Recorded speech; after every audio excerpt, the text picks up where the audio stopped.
Mayor, ano ho ba yung naging tawag nito para masabi natin sa ating mga kababayan paano nyo po ito nakuha ng mga impormasyon? Well, alam mo, Admar, ano? Itong mga information naman galing din sa mga reliable sources eh. Kaya ayun, hindi ko naman pwedeng banggitin sa inyo kung kanino ko nalaman, paano ko nalaman kasi it will compromise also the identity of my sources, my informants. Pero very reliable yung mga informants dito, Admar. Opo, si Jade po ito, Mayor. Opo. Mayor. Sorry, Jade. Yes, Jade, yes, sorry, yes po. It's okay po, Mayor. Ito pong 777, ano ho ba ito, Mayor? Pwede niyo pong maipaliwanag muli sa ating mga kababayan? Tuwing sasama, kasi may mga provincial sortie si Speaker. At every time na may yung mga sumasama doon na mga congressman para ma-incentivize silang sumama, tatanggap nila ng 7 million na AIC, 7 million na MAIP. Ito yung sa medical, for indigenous medical assistance for indigenous patients. At yung TUPAD, 7 million din yun. Pero yung AIC, pwede mong i-convert into AKAP din. Nasa iyo rin yun kung gusto mo ba AIC or AKAP. Basta ang total nun is 21 million. Opo, at itong pamimigay ng ganito, nagsimula pa last year pa, Mayor, o nung mga matagal na itong nangyayari? Last year pa. Last year ko nalaman eh. Last year namin nalaman. Siguro mga last quarter na yata last year. At kung sakaling nakadalawa ka o nakatatlo ka, 3 times 21. Kung nakaapat ka, 4 times 21. Kung naka-6 ka, 6 times 21. Kaya lang, nung dumami na ang gustong sumama, nilimit na lang sa maximum ka na lang, maski ilang beses ka sumama, basta maximum ka na lang, 4 times 21 to 84 million.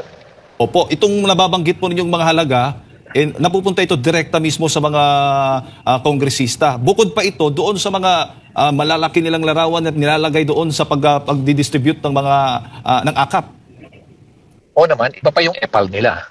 Iba pa yung pang-EPAL nila, syempre. Iba pa yung paparamdam nila sa mga tao na kumbaga parang sa kanila. Kumbaga mag-i-insinuate sila kung ano-ano mga sasabihin nila para ang mga tao talagang indebted sa kanila. Tapos during the actual na payout distribution, patuloy, mga kampanya pa. Dadalhin pa nila yung ibang mga kandidato nila para magsasalita muna bago payout. Yung mga tao naman nababagot na. Ano ba ito? Nababagot na sila syempre. Kasi sa sistema namin, karamihan kami sa mga mayors good governance. Usually, during payout, pupunta lang kami doon for documentation. Pero we usually stay there for about 2 minutes lang. Ang sasabihin lang namin, itong pera na ito pasalamatan yung mga katabi nyo kasi ang pera na ito galing sa mga taxpayers. Sa mga taxpayers, kaya pasalamatan yung mga katabi nyo at sa ganyan sa kanila galing. Kaya thank you for paying your taxes. After that, maalis na agad kami. Hindi na kami sumasali doon sa payout. Opo. Trabaho na ng DSWD, yung City Social Welfare o yung DOLE. Yun ang trabaho nila ngayon. Sa kanila na yan. Very efficient naman nila. May sistema naman na maayos. Kaya lang kung minsan nagkipag-away pa itong mga congressman kasi pinagsasabihan din sila ng DSWD. At yung DOLE na bawal. Pero ini-insist pa rin nila na hindi, kami magawa. Kaya siyempre, hindi naman makaimik yung mga bata. Kaya, kumbaga, tolerance na lang. Yun ang malungkot, Mayor, dito nga po sa ibinunyag po ninyo. Dahil lumalabas nga sa survey, maraming nagsasabing na naghihirap na sila. Yung ilang mga kongresista, marami, kung hindi man ilan, na kumukuha ng pera ng bayan. Mayor, gaano ba kahalaga? Paano ba natin ito mai-correct, maiwasto na yung ating mga kababayan ay hindi sila maniniwala doon basta-basta o kikilatisin nila itong mga kongresistang ito na kanilang iboboto, lalo na eleksyon ngayon? Pero kailangan malaman ng taong bayan na ganito yung scheme nila. Hindi pa yan ang ginagawa nila. Pag distribution, kukunin pa yung mga cellphone numbers, kukunin nila lahat, ililista lahat yan. No? Para pagdating na ng election, ite-text nila. Ganun eh. Ang sistema talaga para kunin lahat yung mga personal information about a particular beneficiary. Lalo-lalo na yung cellphone. Kukunin nila lahat yung para ite-text nila. Kausap ko naman yung mga sources na gumagawa niyan. Kaya sila mismo nagkwento sa akin. Talagang kailangan ng taong bayan malaman nila na ito ba ang gusto nyong sistema na pinapaasa na lang kayo instead na livelihood program. Tuturuan kayo para kapag hanap buhay kayo para maging sustainable siya, long term ang impact. Hindi na lang aasa ka na lang sa ayuda. Ang masama pa, yung ayuda, palalabasin pa nila na parang pera nila. Pangalawa, sa ngayon, panahon na ito, yung palang nilalabas nitong mga tiwaling mga korap na politician na ito, hindi pa nila nilalabas yung mga ninakaw nila, yung mga pa nila, yung mga porsyento nila. Hindi pa nila nilalabas yun kasi ito palang nilalabas nila, itong mga ayuda na ito na galing na bigay sa kanila. No? Eh yung mga ninakaw pa nila, eh marami pa sila dyan, contractor pa. Yung iba dyan, supplier pa. Eh yung mga tatlo na triple whammy na May porsyento na, sila pa yung contractor, sila pa yung supplier. Eh isipin nyo na lang kung gaano katindi na yung sistema. Ganyan nakakurap yung sistema, hindi na lang tayo imik. Tatahimik na lang tayo. 5 years from now, 10 years from now, sino maghihirap? Di ba itong mga bata ngayon, mga generation ngayon, di ba? Yung mga future generations natin or young generations today, sila maghihirap. Saan pupunta pag nagkagulo? Saan pupunta itong mga kongressista? Sino unang lalayas sa ating bayan? Sa tingin nyo, sino unang lalayas? Nag-uunahan na pumunta sa airport para makaalis na kagad.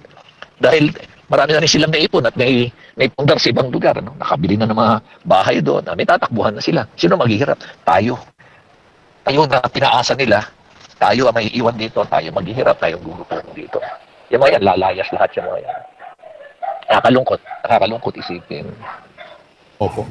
Mayor, dapat ba na, bahagi ba talaga ng papel ng mga kongresista na sila'y andoon mismo sa pagdidistribute ng AKAP? Hindi ho ba ito'y trabaho ng local government unit at mismo yung LGU yung nakakaalam sa kanilang mga nasasakupan?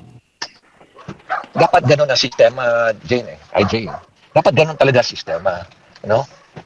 Ibigay sa DSWD o kaya sa DOLE, and then let DOLE or DSWD sila makipag-coordinate sa local government unit. Yung local government unit naman, dapat yung local chief executive, huwag pakialam. Pabayaan lang niya yung city social welfare niya o kaya yung kanyang peso.